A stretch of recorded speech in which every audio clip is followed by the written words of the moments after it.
जरा सोचिए, एक तरफ हैं शक्तिशाली ज्वलनशील केमिकल्स और दूसरी तरफ एक जलती हुई वेल्डिंग टॉर्च। सुनने में ही विस्फोटक लगता है ना? तो आज हम हॉट वर्क की दुनिया में गहरे उतरेंगे और ये समझेंगे कि कैसे एक जरा सी चिंगारी एक भयानक आपदा की वजह बन सकती है। तो ये हॉट वर्क आखिर है क्या? देखिए, आसान भाषा में समझें तो वेल्डिंग, ग्राइंडिंग, कटिंग, मतलब कोई भी ऐसा काम जिससे चिंगारी निकले या बहुत ज्यादा गर्मी पैदा हो। अब ये काम तो इंडस्ट्री में आम बात है ना? लेकिन जब यही काम एक केमिकल प्लांट में होता है तो ये एक साधारण काम नहीं रह जाता, बल्कि एक बहुत बड़ा खतरा बन जाता है। सोचिए, किसी गैरेज में वेल्डिंग करना एक बात है, बिल्कुल रूटीन का काम। लेकिन जब वही चिंगारी ज्वलनशील केमिकल्स और पाइपलाइनों के एक मकड़ जाल के ठीक बीच में पैदा होती है, तो भाई पूरा खेल ही पलट जाता है। तो सवाल यह है कि आखिर होता क्या है? वो जो एक जरा सी चिंगारी है ना, वो बन जाती है पहला डोमिनो। एक ऐसा डोमिनो इफेक्ट शुरू हो जाता है जो एक भयानक चेन रिएक्शन में बदल जाता है। ये कोई छोटी मोटी चूक नहीं, ये तो तबाही की पूरी रेसिपी है। चलिए जरा समझते हैं कि ये होता कैसे है। अक्सर हम सोचते हैं कि बड़े बड़े हादसे किसी एक बड़ी गलती से होते हैं, पर असल में ऐसा नहीं है। ज्यादातर औद्योगिक आपदाएं किसी एक कारण से नहीं होती, वो होती हैं कई छोटी छोटी गलतियों के एक साथ आने से। और पता है, इसे समझने का एक बहुत ही दिलचस्प मॉडल है जिसे एक्सपर्ट्स कहते हैं स्विस चीज मॉडल। इस मॉडल को ऐसे समझिए, सुरक्षा के जितने भी लेयर्स हैं वो सब स्विस चीज के स्लाइस की तरह हैं, और हर स्लाइस में कुदरती तौर पर कुछ छेद होते हैं, मतलब कमजोरियां। अब एक हादसा तब होता है जब किस्मत से सारे स्लाइस के छेद एक लाइन में आ जाते हैं और बस खतरे को निकलने का एक सीधा रास्ता मिल जाता है। प्रोसेस आइसोलेशन फेल हुआ, सफाई ठीक से नहीं हुई, गैस डिटेक्टर ने काम नहीं किया, और जब ये सब एक साथ हो जाए तो होता है धमाका। और हाँ, ये सिर्फ कोई किताबी बात नहीं है, असल जिंदगी में ऐसा हो चुका है। पार्ट्रिज रैले ऑयल फील्ड में जो धमाका हुआ था वो इसका जीता जागता सबूत है। वहां क्या हुआ था? ठीक यही, टैंकों के बीच एक कनेक्शन खुला रह गया। एक टैंक जैसे सब खाली समझ रहे थे, वो असल में ज्वलनशील गैसों से भरा पड़ा था। और फिर एक वेल्डिंग की चिंगारी। बस ये एक परफेक्ट स्टॉर्म था जो हमें बताता है कि ये स्विस चीज मॉडल कितना सच और कितना खतरनाक हो सकता है। तो सवाल ये उठता है कि हम इन छेदों को एक लाइन में आने से रोकें कैसे? इसके लिए इंडस्ट्री में कुछ यूनिवर्सल सिद्धांत हैं। आप इन्हें 4 सुनहरे नियम कह सकते हैं। ये वो नियम हैं जिनसे केमिकल प्लांट में हॉट वर्क करते समय कोई समझौता नहीं किया जा सकता। अच्छा, अब दिमाग में सबसे पहला सवाल यही आता है कि अरे, जिस पाइप पर काम करना है बस उसका वॉल्व बंद कर दो, प्रॉब्लम सॉल्व, है ना? सबसे आसान तरीका तो यही लगता है, पर पता है, यही आसान सी लगने वाली सोच सबसे ज्यादा खतरनाक है। देखिए, प्रॉब्लम यह है कि सिर्फ एक बंद वॉल्व पर भरोसा करना एक बहुत बड़ी गलती है। क्यों?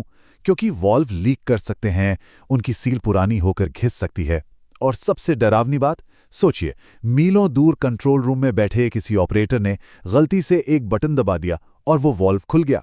तो साफ बात है, एक बंद वॉल्व एक मजबूत दीवार नहीं होता। इसीलिए इंडस्ट्री एक चीज पर बहुत जोर देती है जिसे कहते हैं पॉजिटिव आइसोलेशन। इसका सीधा सा मतलब है एक फिजिकल बैरियर बनाना, कोई शक की गुंजाइश ही नहीं छोड़ना। सबसे पक्का तरीका क्या है? या तो पाइप का एक टुकड़ा ही निकालकर अलग कर दो, या फिर पाइप के बीच में एक मोटी स्टील की प्लेट डाल दो जिसे ब्लाइंड कहते हैं। ये ऐसे तरीके हैं जो 100% गारंटी देते हैं कि ईंधन आग तक नहीं पहुंचेगा। चलिए, मान लिया कि हमने उपकरण को पूरी तरह से अलग कर दिया। अब अगला स्टेप क्या है? यही चेक करना कि अंदर कोई ज्वलनशील गैस तो नहीं है, और इसके लिए हम इस्तेमाल करते हैं गैस डिटेक्टर्स का। ये हमारी सुरक्षा की आखिरी लाइन लगती है ना? पर इसी आखिरी लाइन में एक बहुत ही जानलेवा जाल छिपा हुआ है। तो वो जाल ये है, ज्यादातर गैस डिटेक्टर काम कैसे करते हैं? वो हवा का एक छोटा सा सैंपल लेकर उसे जलाते हैं, लेकिन इसके लिए उन्हें ऑक्सीजन चाहिए।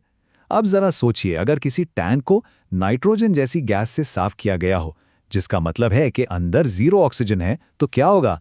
डिटेक्टर कुछ जला ही नहीं पाएगा और उसकी रीडिंग आएगी 0% फ्यूल, भले ही वो टैंक विस्फोटक गैस से लबालब भरा हो।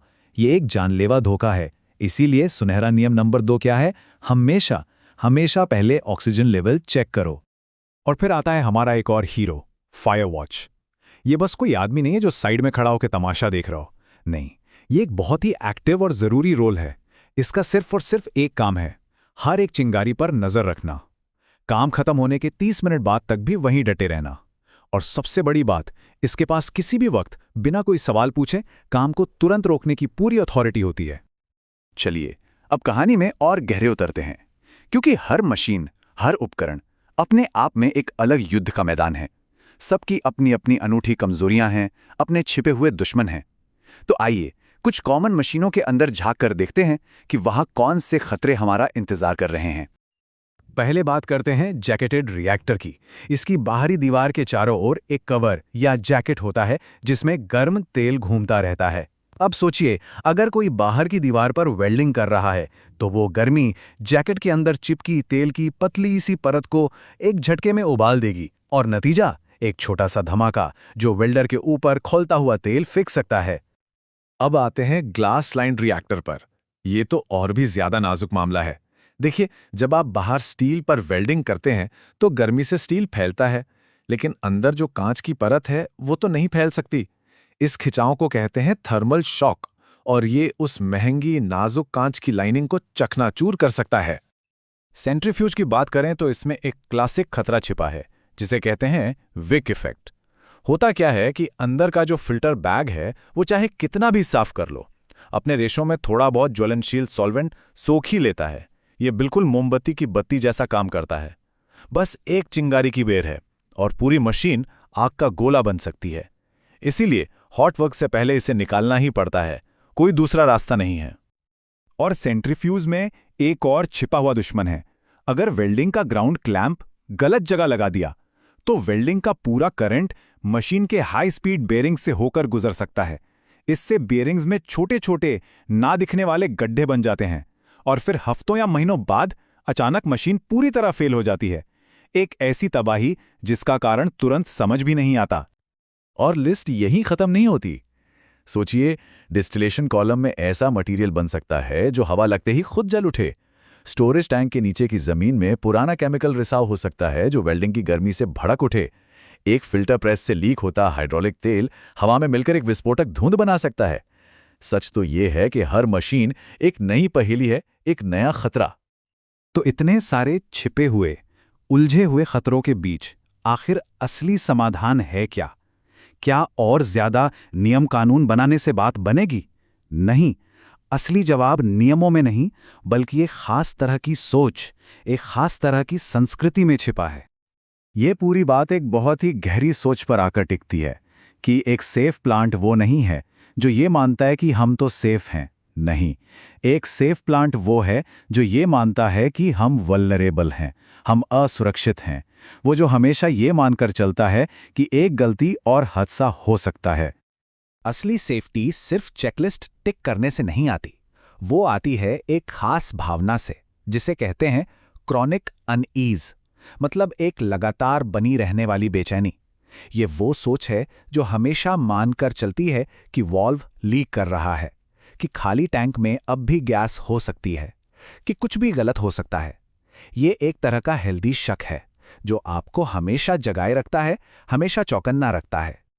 और आखिर में ये सारी बातें हमें एक बहुत बड़े सवाल पर लाके छोड़ देती हैं। देखिए, एक केमिकल प्लांट के ये छिपे हुए खतरे तो बस एक मिसाल हैं। जरा सोचिए, हमारी इस मॉडर्न दुनिया में हमारे चारों ओर हर दिन कितने ऐसे ही अदृश्य खतरों को चुपचाप मैनेज किया जा रहा है ताकि हमारी जिंदगी चलती रहे। ये वाकई में सोचने वाली बात है।